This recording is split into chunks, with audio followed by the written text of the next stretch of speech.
વહાલા ભક્તો, જય શ્રી સ્વામિનારાયણ. શ્રીજી મહારાજ સમકાલીન નંદ પદવીના સંતોએ સંપ્રદાયને અખૂટ સાહિત્ય આપ્યું છે. એમાંના સદગુરુ આધારાનંદ સ્વામીએ 29 પૂરમાં 98,000 જેટલા દોહા ચોપાઈના રૂપમાં ખૂબ જ અદ્ભુત સાહિત્ય આપ્યું છે.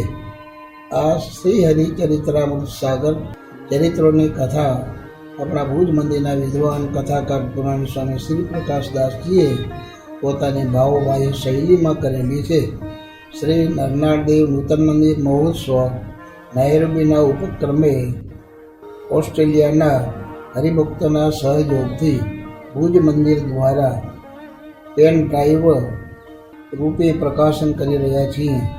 સૌ હરિભક્તો આ કથાનો લાભ લઈ શ્રીજી મહારાજના ચરિત્રોમય જીવન બનાવજો. જય શ્રી સ્વામિનારાયણ. સંત આજ્ઞા શિરોધાર્યા. જય શ્રી સ્વામિનારાયણ. સંવંત 1860માં એકવાર મહારાજ મેમકા ગામે પધારેલા. પરમ ભક્ત હંસરાજભાઈ તેમની પત્ની અને પુત્ર વીરજી સાથે અહીં સુખેથી રહેતા હતા. થોડા દિવસના રોકાણ બાદ શ્રીજી વિદાય થયા ત્યારે 4 હરિભક્તો તેમને વળાવવા આવેલા. ત્યારે શ્રી હરિએ કહેલું કે 20 દિવસમાં બાબા સાહેબનું લશ્કર ચઢાઈ કરશે, તેથી તમારે અહીં રહેવું નહીં. મહારાજની આજ્ઞા શિરોધાર્ય કરી 4 ભક્તોએ વઢવાણ પરમનું છોડી દીધું. હંસરાજભાઈ ખોલડિયાદ ગામે આવી ઘરને મંદિર બનાવી ભજન કીર્તન કરવા લાગ્યા. શ્રીજી મહારાજને સમર્પિત એવા તેમના પુત્ર વીરજીએ માતા પાસે પોતાની ઈચ્છા વ્યક્ત કરતા સાધુ થઈ ભગવાનની સેવા કરવાની વાત કહી. હંસરાજભાઈને પણ સંસારમાં અરુચિ થતા શ્રીજીના સંત થઈ મહારાજની સેવા કરવાની ઘરમાં વાત કરી. પુત્ર અને પિતામાંથી કોણ સાધુ થાય તે નિર્ણય સેવો કપરું કાર્ય હતું. બંને પિતા પુત્ર ગઢપુર સમૈયામાં આવ્યા અને મુક્તાનંદ સ્વામીને વાત જણાવી. ત્યારે સ્વામીએ એકાંતમાં વીરજીની તીવ્ર વૈરાગ્યની વાત જાણી તેને સાધુ થવાની હા પાડી અને હંસરાજભાઈને ઘેર રહી ભજન કરવા જણાવ્યું. ત્યાંથી બંને શ્રીજી મહારાજ પાસે ગયા. તેમની વાત જાણી શ્રીજી મહારાજ અતિ પ્રસન્ન થયા.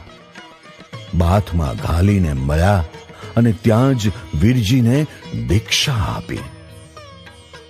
આધારાનંદ સ્વામી નામ આપ્યું.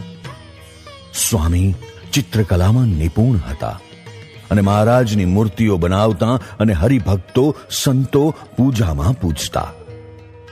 આજે પણ કેટલાક સંતો પાસે આધારાનંદ સ્વામીએ બનાવેલી મૂર્તિઓ પૂજામાં છે. સ્વામી કવિ પણ હતા. નંદ પંક્તિના કવિ સંતોમાં આધારાનંદ સ્વામીની પણ ગણના થાય છે. જો કે સ્વામી કાવ્યોમાં પોતાનું નામ સિદ્ધાનંદ સ્વામી લખતા.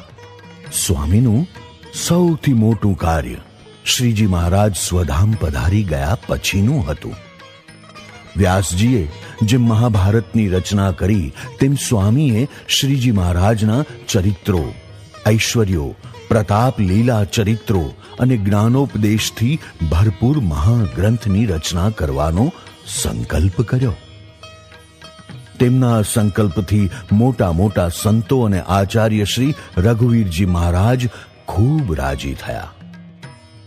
ત્યારબાદ સ્વામીએ શ્રી હરિચરિત્રામૃત સાગર નામનો મહાગ્રંથ બનાવ્યો, જેમાં દોહા, ચોપાઈ, સોરઠા ઇત્યાદિ સાવ સરળ હિન્દી ભાષામાં નિરૂપાયા છે. તેઓ મુક્તાનંદ સ્વામીને પોતાના ગુરુ માનતા. એ વાતનો ઉલ્લેખ આ મહાગ્રંથમાં છે. આ મહાગ્રંથની રચના વર્ષો સુધી ચાલી. લગભગ 80,000 દોહા ચોપાઈના 28 પૂર તૈયાર થયા. કાળક્રમે સ્વામી ધામમાં સીધાવતા ગ્રંથ થોડો અધૂરો રહી ગયો.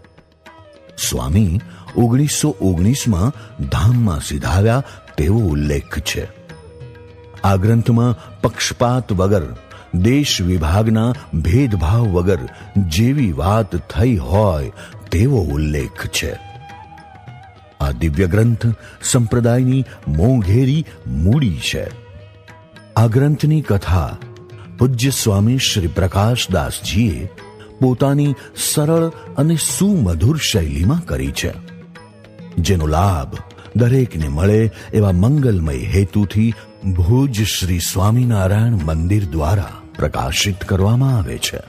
નાયરોબી શ્રી નરનારાયણ દેવ નૂતન મંદિર મહોત્સવના ઉપક્રમે સર્વે સંતો હરિભક્તો શ્રીજી મહારાજના ચરિત્રોમાં રસ તરબોળ થાય એ જ પ્રાર્થના સાથે જય શ્રી સ્વામિનારાયણ.